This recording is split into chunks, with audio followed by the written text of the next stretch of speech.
Merry Christmas! Jingle bells are ringing. Ooh, Santa Claus is coming to town this week. I hope you've been good.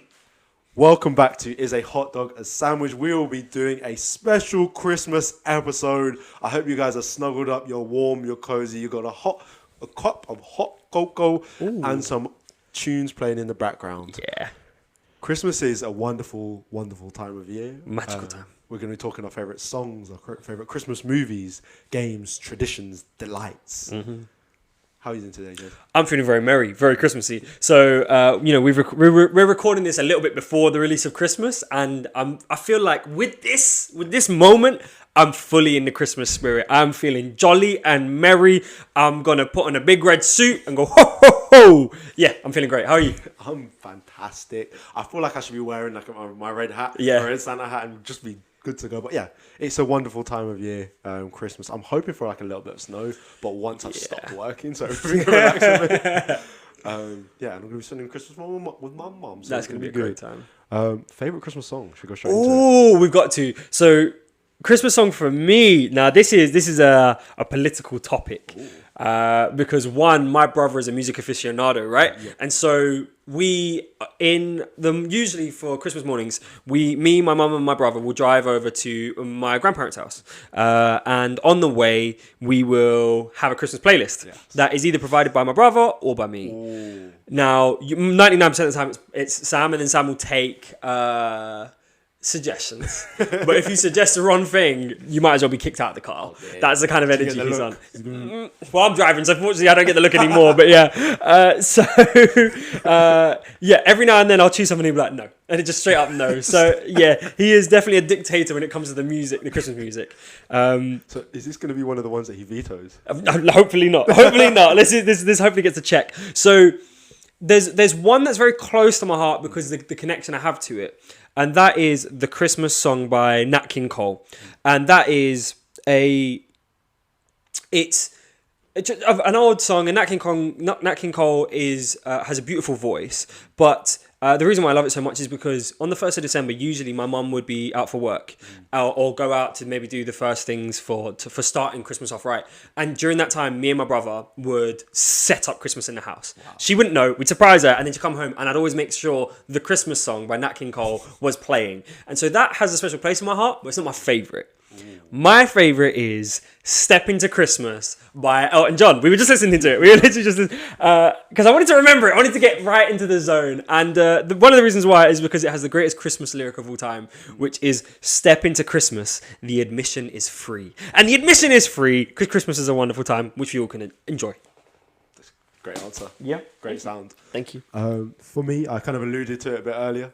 I'm hoping for some snow. It's got to be Let It Snow, Let It Snow, Let It Snow. Frank Sinatra. Yeah. I think there's many covers of it. Yeah. It's everywhere. There were so many. We've probably done a cover of it. Snow is something that, for me, is synonymous with Christmas, even though we don't always get it in the UK. But all of the Christmas movies that I've really enjoyed have snow, and they have this kind of idea of comfort and safety and being sheltered from the outside world with your family around like a warm fire. Not that I've ever actually had a warm fire, but the radiators definitely be ticking. Yeah. And just feeling calm and comfortable and completely at ease. And this song, in its kind of classical feel of it, it feels like the perfect Christmas song for me. Yeah, I agree with you. It's a classic. I don't know if I've ever had snow on Christmas. Have you? I can't remember ever having a snowy Christmas. I feel like the closest we've come is it snows in the morning, but never settles. No, never. Because it rained like the night before. Yeah, we got to sort this out. We got hopefully with the release of this podcast, whoever's listening and controls the weather. I don't know who it is. I'm not saying whatever it might be or whoever it might be. Please give us some snow on Christmas Day. For sure. So we can sing that song. What's up next? Next up is your favorite Christmas movie. Ooh. That's a big one. Yeah, some people are screaming right now. Die Hard, Die Hard, get out Die of Hard. here. Get out of here. Snape and all that there. Severus Snape. For me, it comes down to two. They're both kids' movies, but they're just brilliant, and they are movies that I consistently watch almost every single Christmas. One of them was only introduced to me maybe 4 or 5 years ago at university, just before we all went back to our kind of respective families. We watched Arthur Christmas together. Okay, cool. On Netflix. It's a great movie. It's kind of a little bit of a twist on the traditional kind of like Santa Claus. There's a whole it's all kind of modernized. He's got a hyper modern ship that flies around the world at light speed. Yeah. And Santa is coming close to his retirement, and we're deciding who should be the next Santa Claus and regaining and recapturing the Christmas spirit. Yeah. But the one that I'm going to settle on is the story of a young boy who gets left in a house. Yeah. And it is Home Alone, the real greatest action Christmas movie Oh, of yeah. all time. Oh, yeah. Kevin McAllister. Yeah, boys. Left alone for Christmas in his house. People try to rob it, and he takes them down. Said, no way, not in my house. And you know what? I love that movie. One, because it's a stupendous movie, but two, because it created the question, who would win if between Predator and Kevin McAllister, if Kevin McAllister had 48 hours to prepare. You know what? I don't know. I'm back in Big Kev. Yeah, for real. Macaulay Culkin in his prime. Take on anybody in that role. I genuinely believe. And we might actually have to do a whole episode on questions like that. Because that in itself is a fantastic idea. And yeah, magical. Do you think Kevin McAllister takes it personally? I think he takes it very personally. I love Chris. Home Alone is fantastic. And Home Alone 2 is really good. Home Alone 3 is not great. But Home Alone 4 is a return to form. It doesn't have Macaulay Culkin in it. It's a whole new house, whole new family, but the kids pick it up. Yeah, and like, those kids are crack shots as well. I've seen so many people get hit in the face by this, that, and the other. The cars rolling down the stairs. Just go and watch it. You should have watched it by now. Yeah. It's that home is the number one assault course I've ever seen in my life. Like the handles are on fire, your head gets burned. What? Paint cans flying around, ridiculous. Glue on the floor. It created a world of new chaos for parents across the globe. Yeah. I don't even want to think about the damage that was caused. There might be a whole Facebook group and movement around Stop Home Alone, infecting the minds of our children. That's a dangerous, inciting violence on burglars. So it's not the worst thing. No, I love Home Alone, and it brings good memories for me and my family too. What's yours, sir? For me, so I was caught between two. One of them is, they're both kids' movies. It's Christmas, but one of them is a very, very interesting kids' movie. It was at the point where animation, they didn't have it like this new style of computer generated animation as opposed to cartoons. Yeah. This very digital looking stuff. So the faces are a little bit weird, but the story is unmatched, and that is The Polar Express. Oh, fantastic. Yeah, I actually I thought when you said we're going for the kids one, I thought you were going for Polar Express because we've shared some good sentiment around it. Polar Express is fantastic. Tom Hanks just goes crazy. He plays like 35 roles. plays the train conductor to Santa Claus. All of that. There are so many metaphors. Coming of age story, if you believe, and it's one of me and my mum's most special movies because we used to watch it loads. And then one time for Christmas, she gifted me with a bell off of Santa's sleigh, which is what he gets given. That's incredible. And because the bell is all about belief, and it's real if you believe. And, I'm soppy. I'm connected to that. Yeah, we all gonna cry. So I love that. But my number one movie, because it brings more of my family together than just me and my mum, is The Santa Claus. The Santa Claus. The Santa Claus. So The Santa Claus is the lead-in role is Santa Claus, played by Tim Allen, who also plays... I was about to say Woody, but no, plays Buzz Lightyear. Yeah. So people should recognise the voice.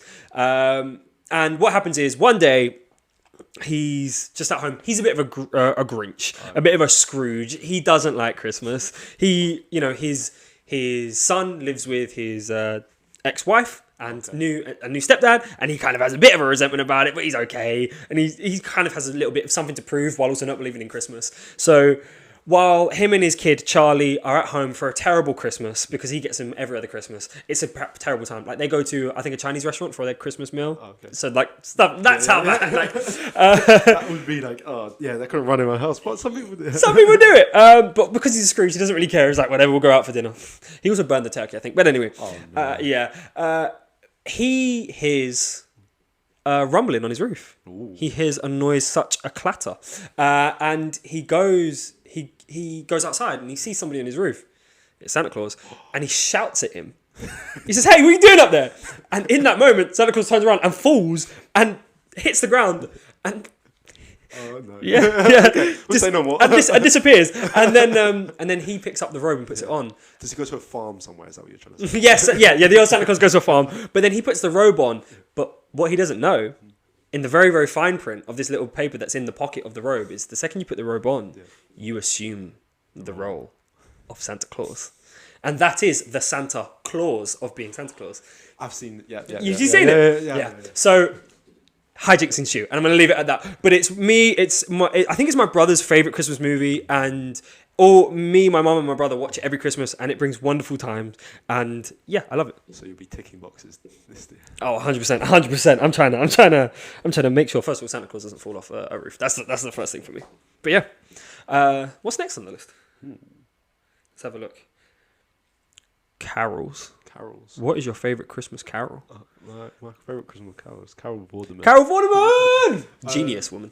My actual favourite Christmas carol, and I don't sing too many Christmas carols, but when I did, I used to be part of a choir at school. And a very close friend of ours, I used to sing along with Henry. Hey. And we would do a Christmas performance at the local church. And I remember specifically singing Silent Night and just having like a really connected feeling because the crowd, the audience got really involved into it.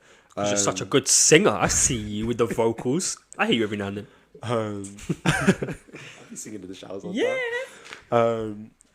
And I just remember the feeling of connectedness. Yeah. And Silent Night is an incredibly beautiful song that always, for me, it feels like it starts quiet and it finishes quiet, and people are very kind of somber afterwards.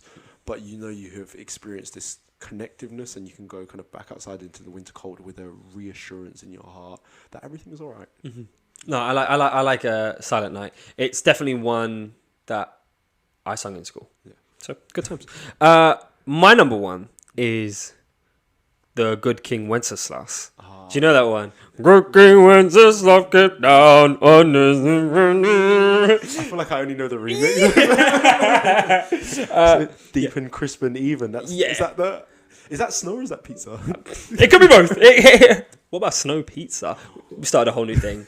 Guys, we're ending the podcast forever. We are starting a snow pizza business around that song. Yep, good stuff. One of the reasons why it's my favourite is made me think for the opposite reason of a lot of carols, which are quite slow, is it's very bouncy. And I have gone to many a carol singing, and my attention is short as it is. And when there are slow songs, I tend to fade. But Good King Wenceslas is bopping, so it gets me really focused. But also, one of my favourite Christmas movies is Love Actually. Okay. And there's a moment when the Prime Minister is trying to find the love of his life, and he's going around knocking at this door because he knows she lives on this street, but not what door. And he goes around, they're like, "Oh, you're the Prime Minister, what are you doing here?" And he's like, "Oh, I'm singing carols." And then he sings Good King Wenceslas, and it's just a great moment. So yeah, it's happy, it's bouncy, and I'm connecting it to a good moment in movie history. Amazing. Yeah. Next up on the list, we have our favourite Christmas traditions. Oh, okay. I feel like Christmas Day is full of traditions. Yeah. I know that some families, they celebrate Christmas a day early, particularly our friend. Shout out Franco. Yes, Franco. Where they give the gifts on the 24th and then they actually spend time with family on the 25th. So I think that's a really lovely tradition and one that we spoke about previously on the motivational moment. Yeah. My Christmas tradition, and I spoke about my morning Christmas tradition, so I'm going to go to my afternoon. We play games, and we specifically wait until after all the food and presents are done, and then we just make time, like an hour, 2 hours, and each person has to pick a game that they then like digest the rules and explain to everyone else, and then we all just get involved. And the outcome is initially to win, but afterwards it devolves into kind of some silliness and just enjoying it and being around everyone and appreciating everyone, and seeing what you can do with the game that makes it kind of fun or different. We often play Have to Char, which is a card game that was taught to us by an Iranian friend, as well as Double. If you've ever played Double, it's like snap on crack. Yeah. And it definitely finishes with a pop. That's some great wordplay. Thank you very much. So yeah, games and spending time with family. Nice. Really. I like that. For me, there are, like you say, so many Christmas traditions. One of my new favourite ones that started is my mum she goes to a church up in central London, and I drive her up to go to midnight mass. So, the roads on Christmas Eve at 11:30 at night are empty. They're completely empty. So driving up into Waterloo, I drop her off. She goes to church and does the midnight mass prayer, and I go and I sit by the river. And that's a wonderful tradition that's new, and I hope that continues for a long time. But my favourite Christmas tradition is this thing where we call them tree presents. Okay. So basically, in our family, we do a Secret Santa to keep it exciting and to make the presents we get focused on just one person. So everybody gets at least one, but it's all focused. But then sometimes, if somebody's feeling more generous and they want to gift things to everyone, they will. Well, I say it's the tree. There will somehow, by the time Christmas dinner comes around, there will be presents on the tree, like on the branches of the tree, and they will be for everyone.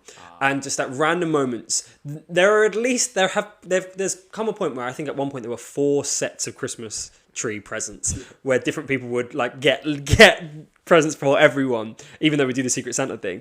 And it's a constant endorphin rush throughout the day because, we'll get to our grandparents in the morning, we'll have morning food, then we'll do our Secret Santa presents, right? So we'll do the big presents to everyone, and then, we'll have food, and then after food, first Christmas tree presents, and then the next thing, second Christmas tree present, and it's just endless. It goes till like 8 o'clock, and that's when we get to the final set of presents and stuff. So it's a wonderful thing because it's nameless. So it's not about, this person got this for me, thank you so much. It's more, this is a sharing of love, and usually it's books and it's things that, help with life and things. So yeah, love Christmas tree presents. Right. And now, penultimately, we're moving on to our favourite Christmas game. Now, you spoke a minute ago about playing games as part of your tradition. So what is it? Like, what's number one? Because there are so many. I almost want to go back to one that we've spoken about on the podcast before. Okay. Because we introduced it to my parents very recently. And I'm predicting that this is going to be the Christmas game. Because there is so much more kind of like theory crafting, and it's also very fun. It's very quick. So whilst we play Have to Charm, we've also been playing, not Bridge, but a similar game to Bridge. But the game is Exploding Kittens. And I think this is going to be the Christmas success. Endless fun. We bought the expansion packs, and we're going to go crazy with it. Exploding Kittens is such a fun game, and it also builds an incredible amount of tension. There can only be one winner, and you only know who's going to be the winner at the very end, which is a game that I can appreciate. There's no one that just dominates the whole game and then you then just stop winning, which is I feel like a not a fun way to play the game if you can see the victory has already gone away from you, which is why Monopoly sucks. Monopoly catching strays out here, rightfully so. So don't play Monopoly at Christmas unless you hate your family. Yeah, exactly. If you want an angry Christmas, play Monopoly. Exploding Kittens for me. 100%. If you pull an exploding kitten, you blow up, or you can use your diffuse card to save yourself, and that is the crux of the game. Yeah, Exploding Kittens is the perfect combination of tension, cunning, malice, playfulness. There are so many elements to it that add in being sneaky, being friendly, being silly, not seeing what's going on. There are times when I've hidden Exploding Kittens right under the surface and people don't see it and they're like, oh no, I'm gone now. So no, it's great. It's a wonderful game. I love it. That might be number one for me as well. We haven't played it as a full unit. In my family, we've played it on holidays when there might be 4 or 3 of us. We've played it in smaller groups. So hopefully this year we can take it all out. And I think your mum and Cole have their own set. Yeah. So cool. So I might just get an expansion pack. We might have to bring it down. Yeah. Actually, that's a great idea. Yeah. But no, the game for me which has been a favorite for at least a decade, which is Trivial Pursuit. Okay. And the reason why I think Trivial Pursuit is my favorite is one, because it has so many elements. There's movie, there's culture, there's sports, there's history, there's literature and stuff like that. And so it covers a vast array of topics. And my family We have quite a vast age range and definitely a different knowledge set. You know, if it's a question about sports, I'm in it. You know, but if it's a question about music, like I said, my brother, he's an aficionado, so he's all over it. My mum will know anything that's happening from the early 1800s up until 1997 better than anyone else, right? That's the kind of setup we've got. So it's very tense. And so for me, I think it's a very even game. Okay. Anyone at any point can win in our family, which is, you know, I like equality in a game where there's not always a chance. If we play music games, my brother is always going to win. It's regardless. That game is not. It doesn't matter. Whatever happens there. If it's charades, I'm going to win because I'm usually the only one who plays. Charades is a great game. Yeah, it's so good. I pick that normally because there's only like 3 of us, so you can't really play charades. But charades is a fantastic. We might have to play it when I come down for those few days. Yeah. I'd love to be involved in that. Definitely. Yeah. We're on to our final question, and maybe the most important question of the day, and that is, what is your favorite Christmas food? You kick us off this time. Yeah, so this one, I hope my auntie is listening. Molly, I hope you're listening. I love you so much. My favourite Christmas food, and it's something that I only have at Christmas, is stuffing. Okay. Yeah, stuffing is so good. And my auntie makes it so nice. The first thing I ask the second we sit down to the table, because my auntie makes it, is, how much stuffing do we have? Because usually she decorates it quite nicely. She puts it in this a glass pot kind of thing, and it's quite small. Okay. And so I'm like, if that's all we've got, there's gonna be a riot. I don't know what's gonna happen, but I'm gonna lose my mind because I love this stuffing so much. And usually she's like, Jad, I've got 3-4 boxes of the stuff. Don't worry. There is a pot outside ready to go straight in, so it's all good. Stuffing to take home. Literally, a little bag of stuffing. Bro, I'm gonna fill that fridge with stuffing. Get ready because we're gonna eat so much stuffing. And it's such a simple recipe and it's so easy to do. But my auntie does it so wonderfully. I love it. It goes with everything, especially when you pour the gravy on it and you got the potatoes and I'm hungry. I'm so hungry. But yes, Christmas stuffing, it's unbeatable for me. So I've spoken previously about breakfast, which is normally like pancakes, bacon, maple syrup, blueberries. I'm doing that this year, by the way. Yeah, you should 100% do that. I've also spoken about my mum's mince pies with the brandy butter and everything. So I'm spoiled for choice. This shows how fortunate I think I am as a human being. Yeah. Because I've got more. I love. My mum does an amazing treacle tart, which essentially is a like kind of a standard tart pastry, I'm trying to think, like a short crust pastry, in which you have essentially treacle soaked, almost I think breadcrumbs, that is then baked off in the oven, and it's just to die for. It's incredibly sweet and something that you can only eat a very small slice of, unless I've done a lot of exercise today, and then I've definitely earned a big slice, but.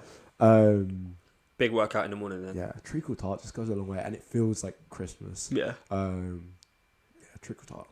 Yeah, sweet flavors there's something different when the air is cold outside. You know it's cold outside. You might have opened the window and be like, that is freezing. You're like having something warm and sweet and lovely.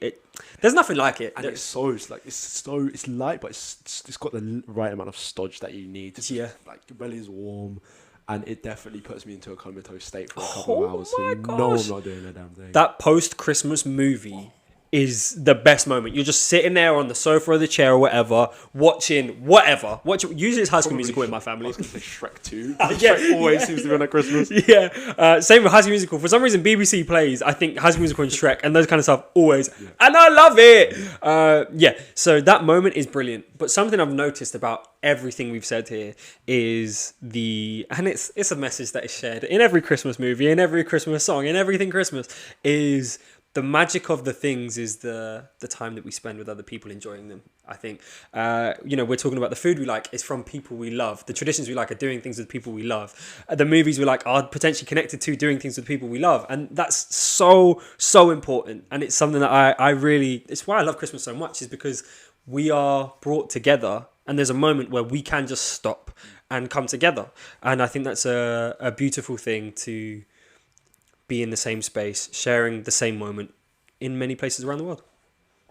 That's a wonderful way to finish up the podcast. Mm-hmm. Thank you very much for listening to us, guys. Yeah. Wherever you are, Merry Christmas. Merry Christmas. Feliz Navidad. Happy holidays. Happy Hanukkah. Yeah. And happy Kwanzaa. Happy Kwanzaa. Yeah. Wherever you are, have a merry, jolly time and be happy. Share moments with people you love, please.